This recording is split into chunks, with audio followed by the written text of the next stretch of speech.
Hey there, Jordan Sheridan live, 10:45 Eastern Time. It is debate. The debate just wrapped. I'm gonna wait just a few minutes for more people to tune in before we get going.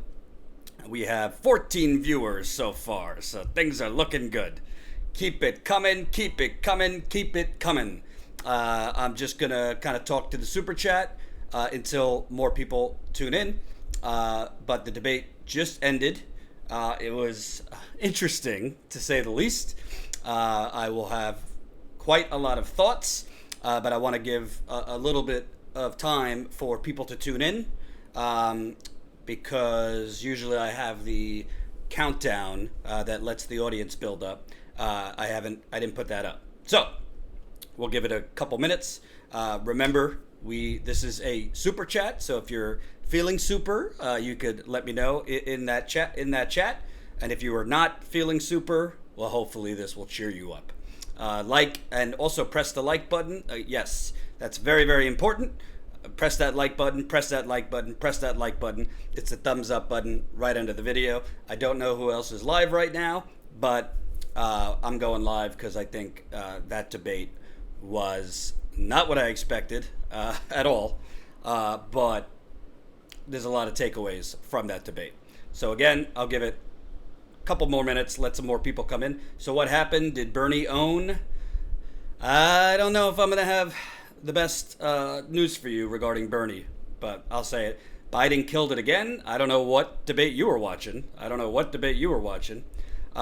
Dirty Chivo, $2 in the super chat. Jordan, my man, love your work. Thank you. Stephen Collins, $1.99 in the super chat. Jordan, status quo rocks. Why, thank you. Hey, Jordan, Bernie could have done better, but he's still the man. We'll talk about Bernie. Kimberly, garbage. Hello, Jordan. I'm past that Bernie called Maduro an unelected dictator. He is not. We'll get to that. Okay, we got enough viewers now. Press the like button if you so choose. Remember, the more people that press the like button, the more people that will see this live stream. And we want as many people as possible to see the live stream. So if you don't know, the like button is that thumbs up button right under the video. Jen is usually in the super chat, but Jen is a little under the weather, so I'll be doing a little bit of both. So, the debate. Oh, and by the way, just so you know, no pressure, but just so you know, we are now less than $100 away from reaching, where are you? Less than $100 away from reaching $71,000 on our GoFundMe. So if you don't mind, drop it in. Drop some love in that GoFundMe. I'll put it in the super chat. I think that this debate was one of the most obvious attempts by a media outlet, in this case ABC News, to essentially freeze out one of the most popular politicians in America, to freeze out, according to the polls, the number 2 polling candidate in Bernie Sanders. Bernie Sanders was literally not asked a question during the climate change discussion, even though his plan is the most bold plan, $16 trillion. He was not asked a question about that climate change, Bernie Sanders, I don't have the total. We don't have the total yet about how much money, how much time was dedicated to each candidate, but based on, I'll show you this tweet. I guess somebody was monitoring this. Take a look at this. This was during the debate. Bernie Sanders, even though he is number 2, Bernie Sanders was towards the bottom in terms of minutes allotted to a candidate. There you have Joe Biden. This isn't the final count. This is the count during the debate. Here you have Biden getting the most time, followed by Cory Booker, who is literally polling in, I think, 2 or 3% in most polls. Warren, 8 minutes. Klobuchar, again, polling extremely low, more time than Bernie. Harris, polling low, more time than Bernie. Buttigieg, polling low, more time than Sanders. O'Rourke, polling low, more time than O'Rourke. Castro, polling low, more time than Bernie. Yang, polling higher than O'Rourke, and in some polls, polling higher than Castro and Klobuchar. 4 minutes. So right out of the gate, it was stacked against Bernie. And it is totally insane that on climate change, not a question to Bernie Sanders. Again, the boldest plan on climate change, not a question. Then there was the corporate media, in this case ABC. And remember, for the 700 of you watching, press that like button. It's the thumbs up button right under the video. The more people that press the like button, the more people that will see the live stream.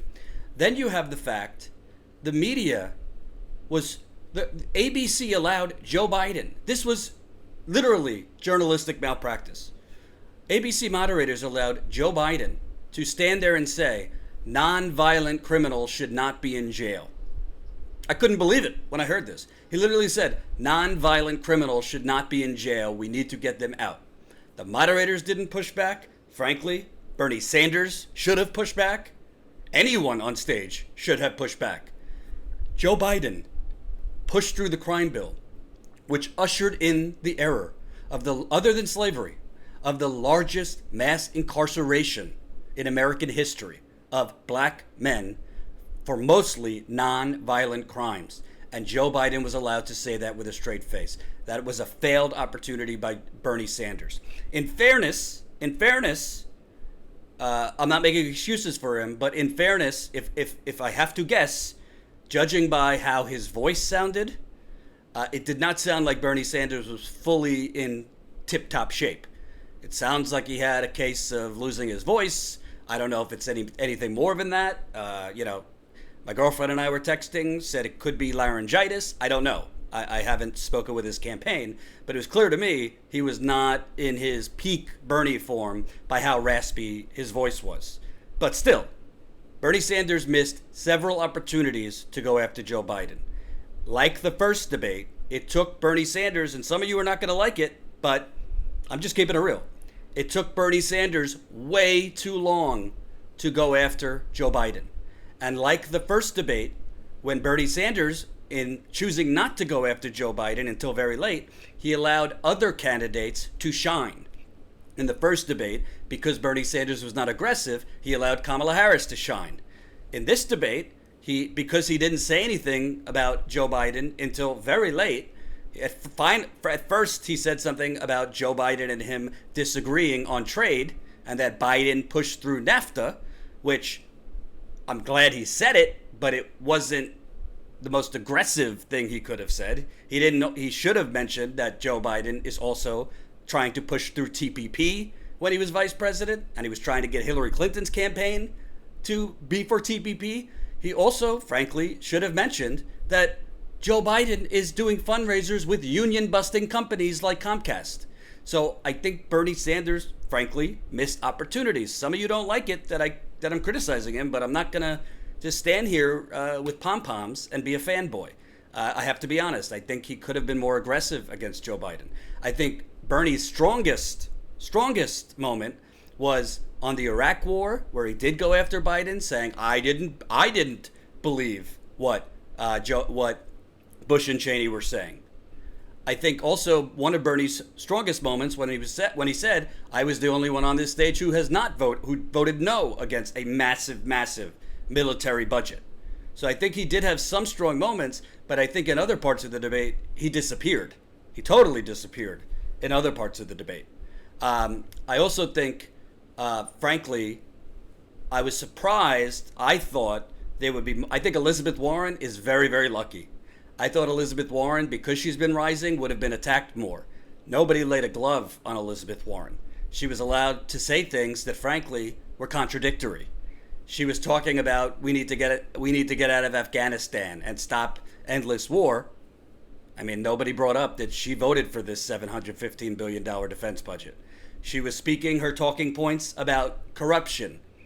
Nobody brought up that she took money from big dollar donors and had lavish fundraisers in her 2018 Senate re-election campaign, and then transferred that money over to her presidential campaign, used that money, and then claimed she's not taking money from big donors. Nobody brought up the fact that she's openly said, well, in the primary, corruption, bad. I'm not taking money from big donors. In the general, yeah, I'll take their money. So I think I was expecting either Kamala Harris or Pete Buttigieg or Cory Booker or somebody to go after Warren because she's taking support away from them. Nobody went after her, so I think she's very lucky.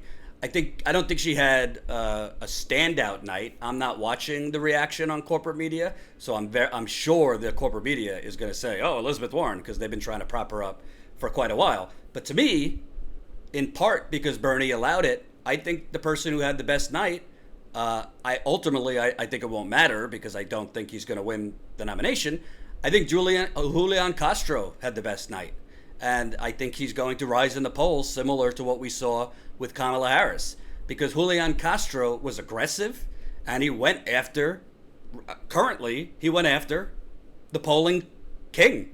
He went after Biden. I mean, I have been saying, and Status Coup, if you watch this, has been saying for weeks, the corporate media and the journalists are being irresponsible. These are not gaffes from Joe Biden. He is not cognitively well. I don't think that's a controversial thing to say. Anyone with two eyes can see he's forgetting words. In some cases, he's forgetting where he is. Tonight, in the first 40 minutes, I tweeted out, he forgot Elizabeth Warren's name, he forgot Bernie Sanders' name, and he forgot that he had said you could opt in to his health care plan. He forgot two people's names. He called Bernie Sanders president. Not to mention the last few weeks where he forgot President Obama's name. He said he was in Vermont when he was standing in New Hampshire. He forgot the names of the two cities that had mass shootings within 24 hours of each other. He's called Angela Merkel Margaret Thatcher. He's called Theresa May Margaret Thatcher. He called Donald Trump Donald Hump. I'm not a doctor. I'm not trying to diagnose Joe Biden with something. But frankly, because these journalists, who are not journalists, they're propaganda merchants, pretend all they care about is keeping access to Joe Biden and by extension remaining in, not being kicked out of the club. The club is the establishment. Washington, D.C., New York City, because they don't want to lose access, they won't dare point out he's not well. He's not well. Hold on. Take a screenshot of audience size. He's not well. He's not well. So there was several times in this debate where Joe Biden was stuttering and mumbling and nobody said anything. Castro is the first candidate. And I'm sure the moderators are going to go after him. I'm sure all the pundits are going to go after him because they are there to protect Joe Biden. They will drag Joe Biden's lifeless body to the finish line to make him the nominee, in which he will lose to Donald Trump because he's not cognitively well. I'm not declaring him with a diagnosis of something. I'm not a doctor, but I do have eyes. But Julian Castro's comment against Joe Biden, did you literally forget what you just said 2 minutes ago, was absolutely devastating. It said in words what every single person who has been watching Joe Biden knows, that he is not cognitively well, that his memory is fading, and that he is not the sharpest or most vibrant or cognitively well person to be running against Donald Trump. By the way, this is not about whether you're a progressive or a neoliberal.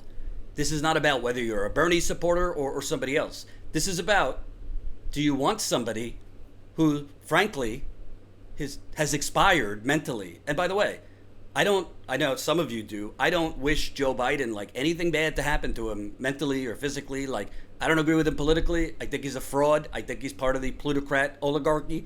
I don't wish anything bad health-wise. But if you want to beat Donald Trump, the way to beat Donald Trump is not to have somebody who clearly is not well cognitively. So Julian Castro, let's face it, is totally full of it. As HUD secretary, he was selling foreclosed homes off the Wall Street. He's not a progressive. He sounds nice. He looks nice. He's good and caters to the Latino community. He's no progressive. But that was the best moment of the night as far as a candidate standing out.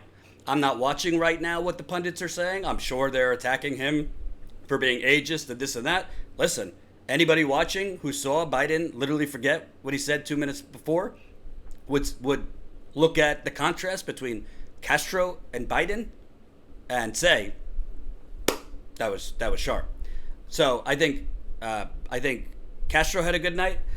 Frankly, I think Warren had an okay night. Nothing stands out for me on Warren. Bernie to me had a lot of failed opportunities. I'm just going to be honest with you. I will, like I said, I think that he wasn't feeling great with his voice and other things. It seems like he was kind of laboring through it. But you can't keep waiting and allowing other people to go after Biden. I happen to know, because I have sources in his campaign, they have been urging him to go after Joe Biden. So the fact that he's not is not like, it's not what his campaign is urging him to do. It's not what his campaign is advising him. He is going against his campaign. And when he goes after Biden, you could kind of tell that it's kind of like halfway going against him. When he pointed out, Joe and I had a difference of opinion, blah, blah, blah, blah, blah, he's always trying to do it diplomatically. Well, some of you might say, that's just who Bernie is, blah, blah, blah, blah, blah. Okay, but you can't go to a knife fight continually holding a spoon. And I say this as a Bernie supporter, personally. So you have to point out very strongly, Mr. Biden, you call yourself Union Man Joe.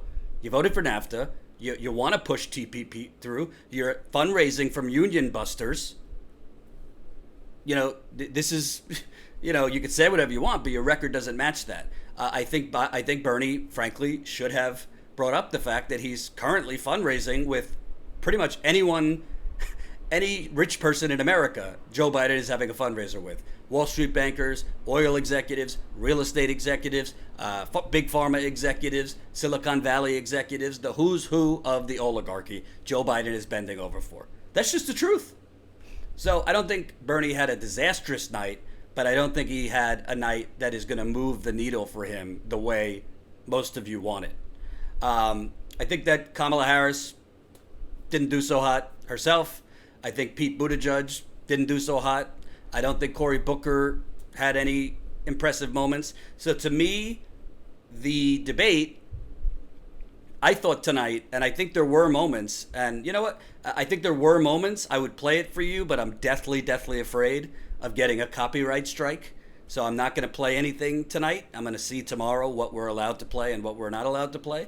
We got a copyright strike in February, if you remember, and we weren't able to go live for 3 months, so I'm not even risking it. But I do think Bernie had some good moments, and thank you very much, Jim Basil. Jim Basil, thanks for the $20. So we are now that is $78 away from hitting that $71,000 on the GoFundMe. I'll drop in the link. Any amount is appreciated. We're trying to get to that 71,000 and ultimately 85,000 so we could get back in the field and cover all the stories the corporate media ignores. But to me, the biggest thing about this debate, don't get me wrong, MSNBC in the first debate, CNN in the second debate, we're all biased. I personally, in 13 years in this business, have never seen journalists stack the deck so far against progressives and be so biased as to be really operating almost as like a super PAC on stage. First of all, it was very clear they were going to Bernie Sanders far less than the lowest polling candidate. If you noticed, thank you, Copernic a Stinker, $1 in the super chat. If you noticed, they were giving Julian Castro, Cory Booker, Amy Klobuchar, Beto O'Rourke way more time than Bernie Sanders. They were just totally ignoring Bernie Sanders on things that he excels at, like climate change. They didn't ask Bernie Sanders many questions on Medicare for all. They didn't ask Bernie Sanders when they were talking about criminal justice. They talked criminal justice reform. They went to Kamala Harris about her new plan. Bernie Sanders just came out with a very, very expansive plan on criminal justice. When they were talking about trade and the TPP, they didn't ask Bernie about his new plan that calls for doubling union membership. And as you watched, I tweeted out, Bernie needs to get back in there and get in the mix because they're not asking him any questions. They also seemed to me, there was a very subtle moment. I don't know if any of you noticed it, but in most of these debates, in most of these debates. And remember, we got 1,600 people watching right now, but only 624 of you have pressed that like button. The more people that press the thumbs up button right under my ugly face, the more people that will see this live stream. Let's get it to 2,000. And Jen, if you are watching, take it now, screenshot. Usually if let's say Bernie Sanders says something about Joe Biden, they will give Biden a chance to respond. But they did something very, very subtle to help Joe Biden. And I tweeted about it, so let me find the tweet. Here we go. So Bernie Sanders had a very strong line against Joe Biden and his terrible vote on the Iraq War. So normally, if a candidate like Bernie Sanders invokes another candidate like Joe Biden, the moderators will say, Vice President Biden, you were mentioned, let me give you a chance to respond. They just totally moved off it. Onto an entirely different question, an entirely different person. Why is it that when Bernie Sanders had probably the best line of his night, pointing out when Biden said, like, I believed what Bush and Cheney told me. Why is it that when Bernie Sanders said, well, I didn't believe what they told me this and that, and really made Biden look, frankly, terrible, they didn't give Biden a chance to respond. It's like they wanted to move off that very, very quickly. Didn't you find that interesting? It also was interesting to me with these debate moderators. They did not push back on anything Elizabeth Warren said. They only pushed back on Bernie. They barely pushed back on Biden. They did not push back on Warren on anything she said. Elizabeth Warren said, yes, I'm going to take the troops out of Afghanistan. They didn't mention that you voted for this massive military budget. Elizabeth Warren said, she mentioned her shtick about corruption. They didn't mention, well, the New York Times just reported that you took this money as a senator from big dollar fundraisers, big dollar donors. You transferred it over to your campaign, your presidential campaign. Not a word was said. So why is it that Elizabeth Warren just gets a free pass? You have Cory Booker saying all these things. They didn't bring up the fact that I was there. I went to Newark and covered the water crisis. That Cory Booker was mayor when the high lead levels in Newark were first found in 2010. He didn't do a goddamn thing about it. Didn't do a thing. So, I don't know.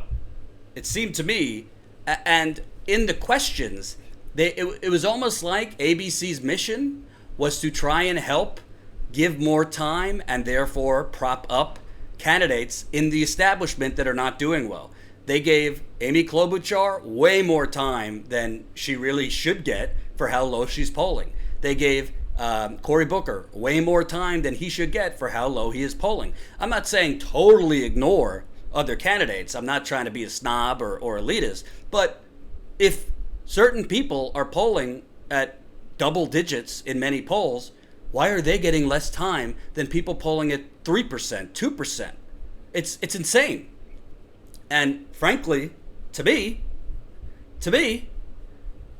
nothing any of the lower polling candidates said, other than that moment with Castro, merited all this time. It didn't merit all this time. So you also have Joe Biden was totally lying about his Iraq war record. They didn't push him back. They didn't push back on that at all. You also had Joe Biden is totally full of crap.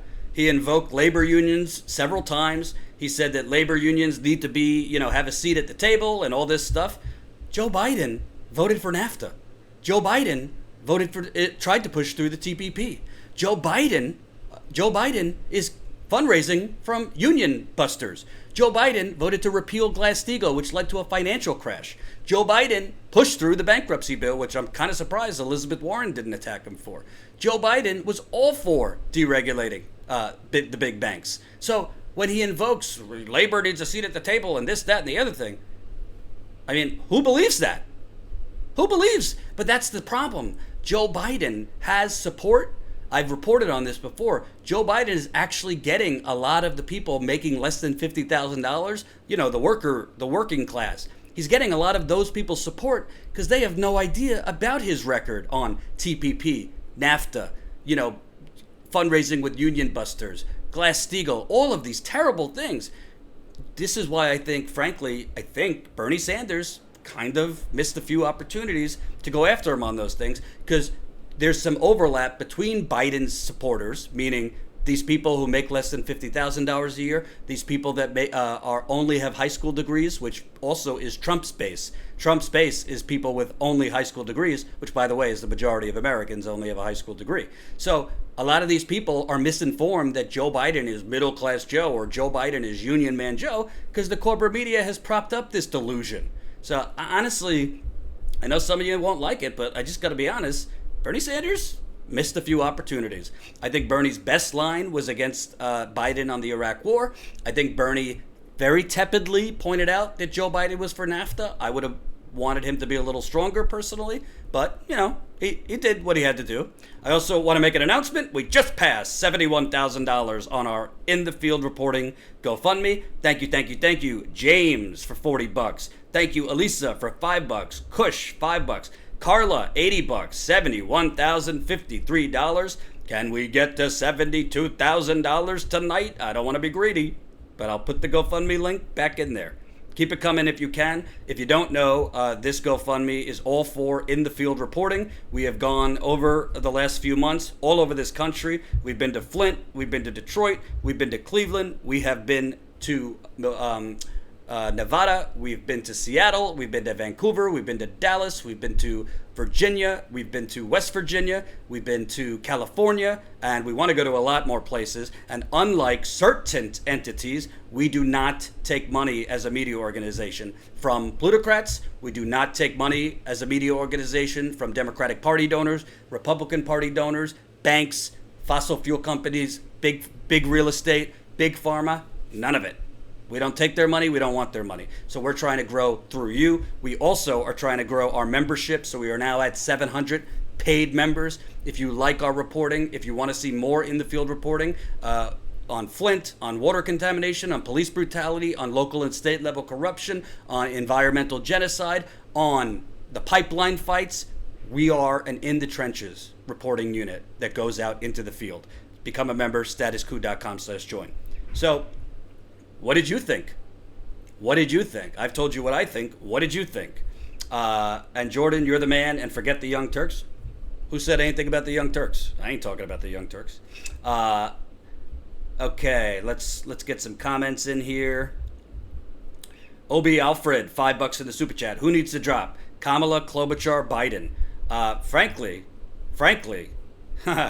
apparently CNN, Jen just told me CNN is declaring Biden the winner. How surprising. I got to tell you, I think the media will never cover it, but I think Biden, at some points, you can't tell if the wheels are going to come off the bus. He's stuttering and mumbling through words. He's stumbling through words. He's forgetting things. And the only person who even gently pointed it out was Julian Castro by saying, you just forgot what you said 2 minutes ago. But of course, CNN's going to declare Joe Biden the winner. Joe Biden is their king. They want Joe Biden because they know the status quo will remain. Preferably, I think they want Trump because Trump is good for business. Another 4 years of Trump equals fear ratings and fear clicks because everybody will be glued to the TVs, very worried about dictator Trump unshackled by he won't have to worry about getting reelected again. But if not Trump, they want Biden because they know Biden is just more of the same. He'll say a few progressive things now and then, but the donors will still run everything, and he's not calling for a revolution, and CNN's fine about that. Status Coup, tell us about your life in working at MSM. How cult-like was it? I'll tell you another time. Right now I want to talk about the debate. So, let me know what you thought. Who do you think won? How do you think Bernie did? We'll talk about it. Ann Hiller, $10 in the super chat. It was infuriating that there was zero fact-checking and frankly even spotlighting Biden, Warren, Harris, Yang, Klobuchar, and Buttigieg so often. Yes, and I got to be honest with you, You know, the Yang gang has already come after me once tonight for something I tweeted.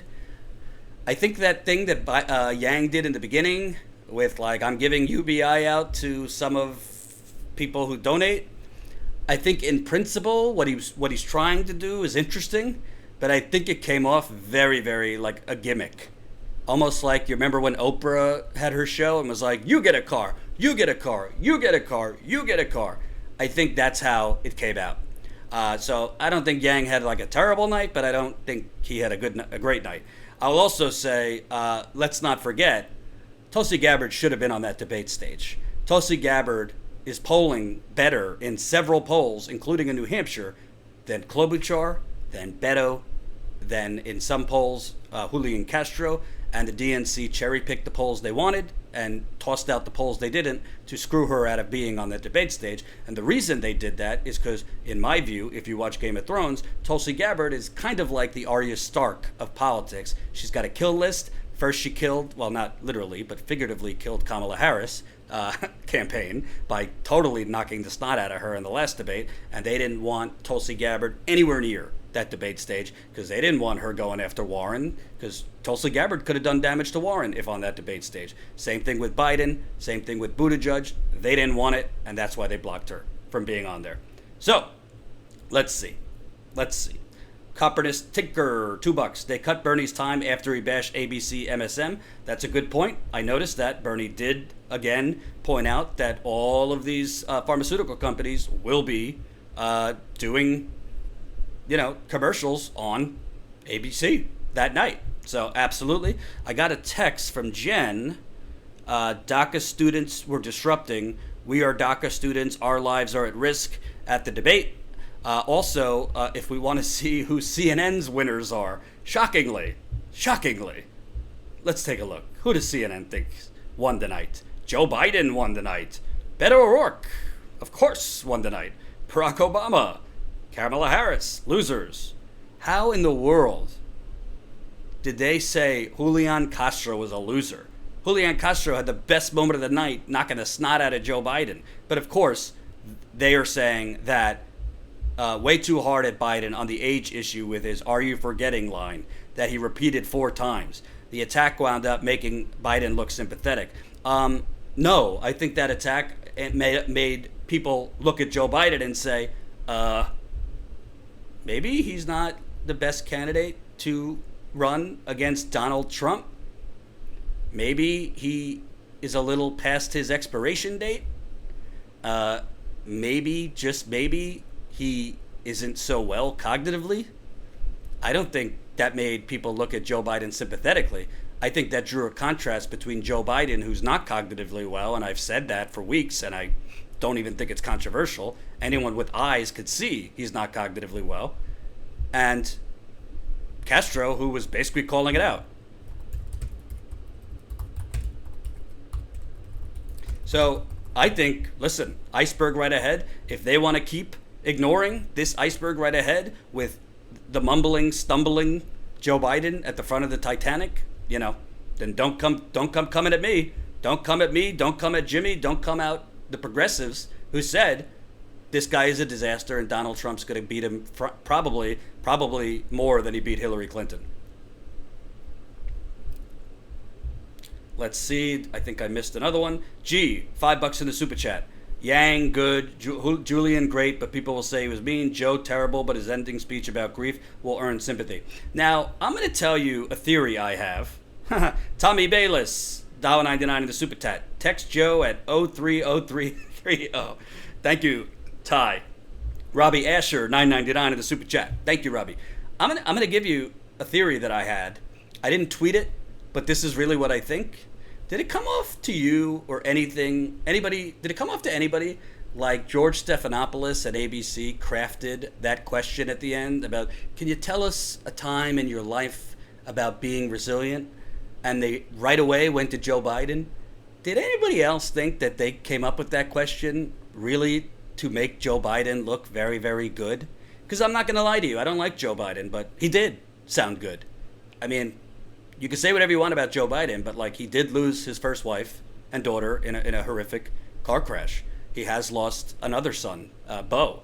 So I think it came off to me like they crafted that question and then went right to Biden to remind viewers, this man is tested. This man has gone through things in his life. He gets it, and he'll be there for you, and he's empathetic because of what he's been through. I like, what is this, a therapy session that we need to ask them about resilience? Nobody, by the way, we're going over 5 years of a current water crisis in Flint, Michigan. Not a question on the Flint water crisis to anybody. They barely said anything about the fact that we're droning half the world. Not to mention the propaganda on stage that, frankly, if we're keeping it real, Bernie bought into about Venezuela. Jimmy Carter's election observation organization that is renowned all over the world for monitoring elections said Venezuela's election system is one of the freest and fairest in the world. He has said Maduro's election, he was democratically elected, free and fair. 40,000 people have died from our sanctions on Venezuela, according to research studies. So, I don't know. To me, some of you don't like it.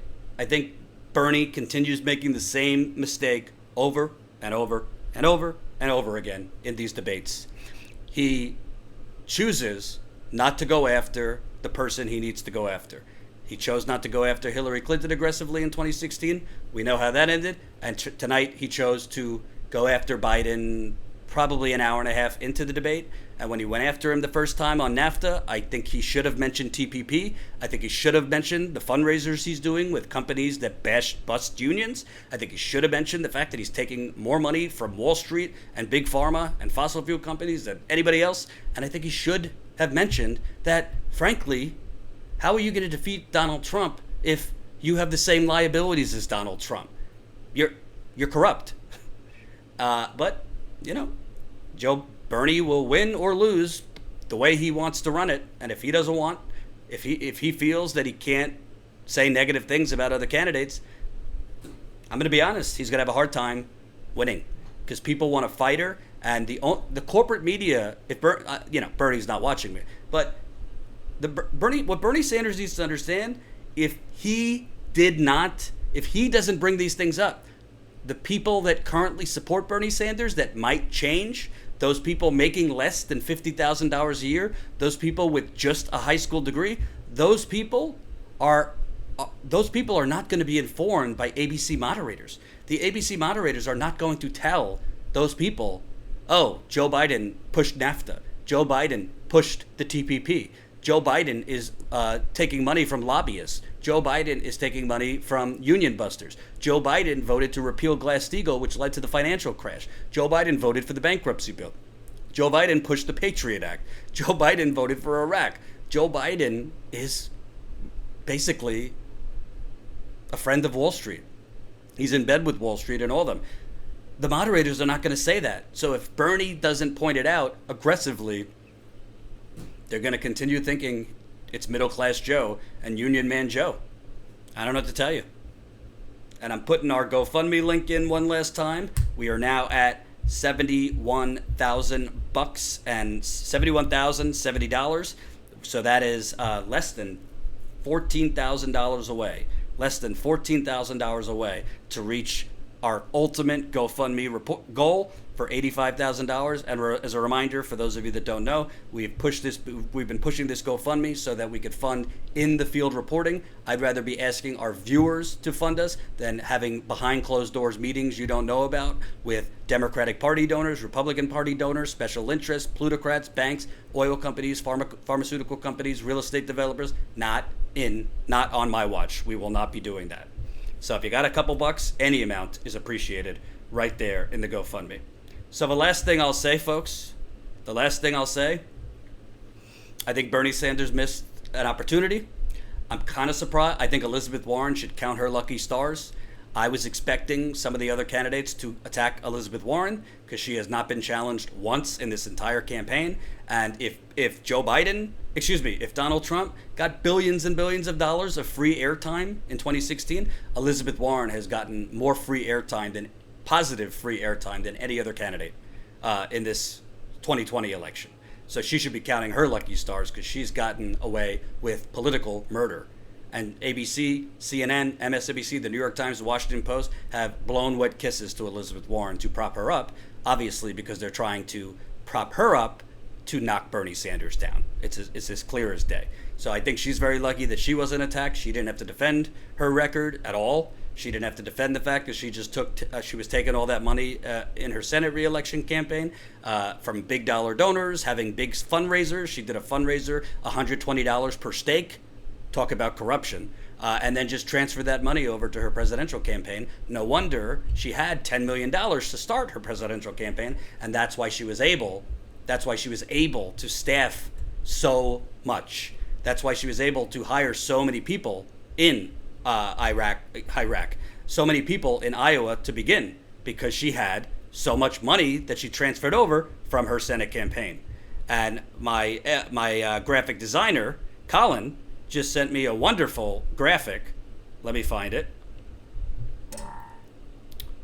Oh, darn. Did I lose that?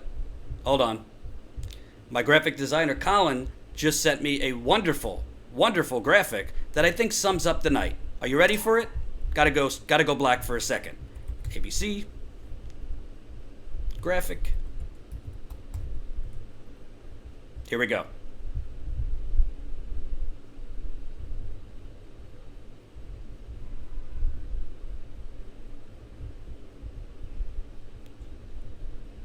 I mean, this was the night.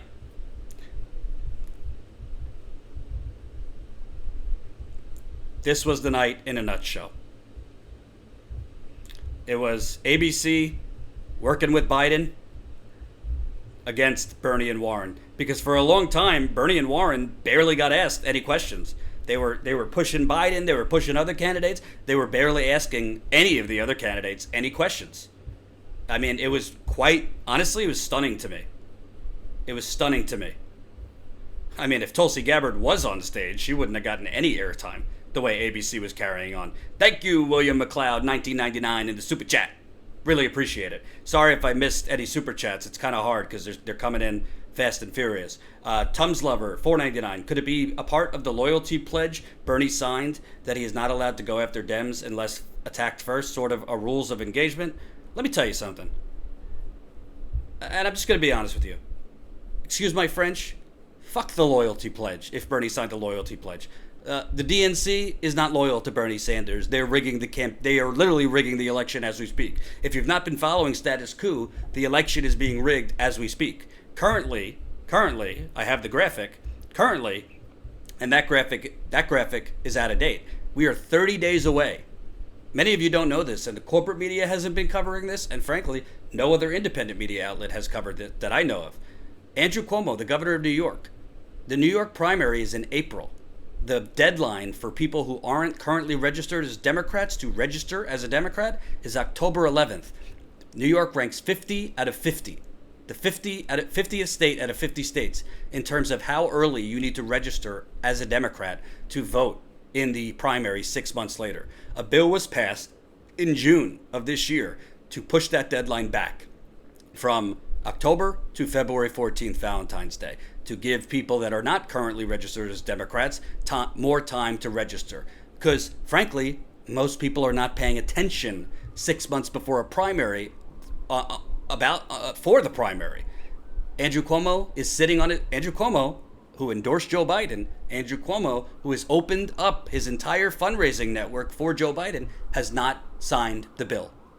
Why has he not signed the bill? Could it be that Governor Cuomo, who endorsed Joe Biden, Governor Cuomo, who, again, is giving all of his fundraising dollars to Joe Biden, could it be he does not want to give more time for people to sign up as Democrats, because those people that sign up as Democrats are not going to vote for somebody like Joe Biden? People currently in New York that are in the Green Party or Working Families Party or even the Republican Party or independents, if you give them more time to sign up as a Democrat, they're not going to be voting for Joe Biden. They're going to be voting for Bernie Sanders. So Cuomo is rigging the primary in New York for Joe Biden. It passed. The bill passed.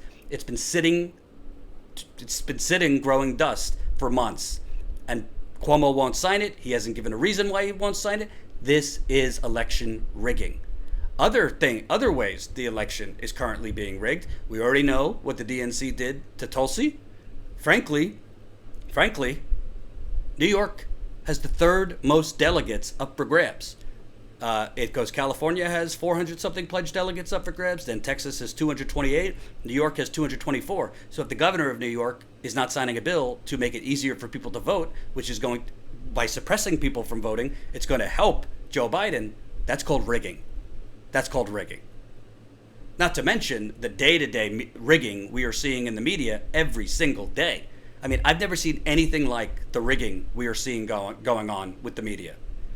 Between MSNBC literally on set lying about the crowd size that Bernie Sanders has. MSNBC literally reading polls that show Bernie and Warren tied, saying Elizabeth Warren is taking the lead, even though the poll shows they're tied. I mean, literally, you have CNN anchors doing segments telling their audience the majority of the policies that Bernie Sanders supports, Medicare for All, Green New Deal, they don't have majority support, even though all the polls show Medicare for All and the Green New Deal have majority support. I mean, it's lie after lie after lie. And frankly, I'm investigating more things because from what I suspect and what I've heard, they're also trying to rig certain things in Iowa and Nevada to screw Bernie. And of course, again, they're propping up Elizabeth Warren like nobody's business. So status quo will say on it. We're very understaffed. It's only me, Jen, Colin, our editor and graphics designer, one of our reporters, Marcus. By the way, Marcus will be covering Bernie rallies in Nevada this weekend. We've covered more Bernie rallies than any other outlet, including any other independent media outlet. So check us out. If you're not subscribed, subscribe. If you're not a member, consider signing up as a member. This is how we grow for the long term. So there's 1,600 people watching right now. If even half of you signed up at $5 a month, we would have enough money to consistently go out on the road. So again, if half of you signed up at $5 a month to status quo, we would have enough money to consistently cover the stories no one else is on the road. We have many different plans. You can become a member for as low as $5 a month. You can become a member for as low as $10 a month. Unlike other outlets, we don't ask for your money and then not deliver what we say we're going to deliver. Like I said, we've been all over this country. We're covering environmental calamity. We're covering water contamination, police brutality, state and local level corruption, companies like Amazon creating a homelessness epidemic. We're covering a lot of stories nobody else is covering, including the fact that General Motors laid off 15,000 people a few months ago. Nobody covered that. We were out in Detroit and other places. We covered a lead crisis, not only in Flint, but in Cleveland. We covered Amazon creating a homeless epidemic in Seattle. We covered Botham Jean, the 26-year-old black man that literally was assassinated hanging out in his apartment. A white police officer came into his apartment on a Thursday night while he was watching football and shot him dead, and then claimed, "Oh, I thought it was my apartment." Nobody was on the ground covering that. We went. And we went because of you. The way we're able to fund this in-the-field reporting is through membership. Statuscoup.com/join. I promise you, you give us $5 to $10 a month, we will do everything humanly possible to expose the oligarchy. And not to give it away, but right now, our next trip we're working on is to go to Montana, Nebraska, and South Dakota to cover the Keystone XL pipeline, which if you're familiar with what happened in Standing Rock, Keystone XL pipeline, from everything I'm hearing from sources, could potentially be the next Standing Rock. It has now been approved once more. It's been this back and forth, and it's been approved once more. The construction's supposed to begin at the end of this year, and frankly, it's very hard to stop a unnecessary pipeline if the construction already starts. That's why it's important for media to get on the ground early, before any of the pipe has been built, to raise awareness, sound the alarms, get people aware, get people woke, and try to fight this thing. So that's what we're going to do. I'm trying to plan that trip right now. So yeah, we're doing a lot. We're doing a lot, folks. Thank you for all the super chats. Thank you for the GoFundMe. I'll be back a little bit tomorrow. Neptune, $5. Could you talk about the article and the link on my newest video? It needs to be talked about. I don't know what article or video you're talking about, so I can't comment. You'd have to tell me. So check out our other videos. Remember, statuscoup.com/join to become a member. We really appreciate your support. I will see you tomorrow. I think I'm going to go live a little earlier than 5 o'clock Eastern because I'm going away this weekend for Mama Chariton's 60th birthday. My family's going away. So I'm going to be earlier. Normally we go live at 5 o'clock Eastern. I'll probably go live tomorrow around, my guess is 3 o'clock Eastern, noon Pacific. Hope to see you then. Thank you so much for watching. Thank you for supporting us as a member or patron. Statuscoup.com/join. I'll see you tomorrow.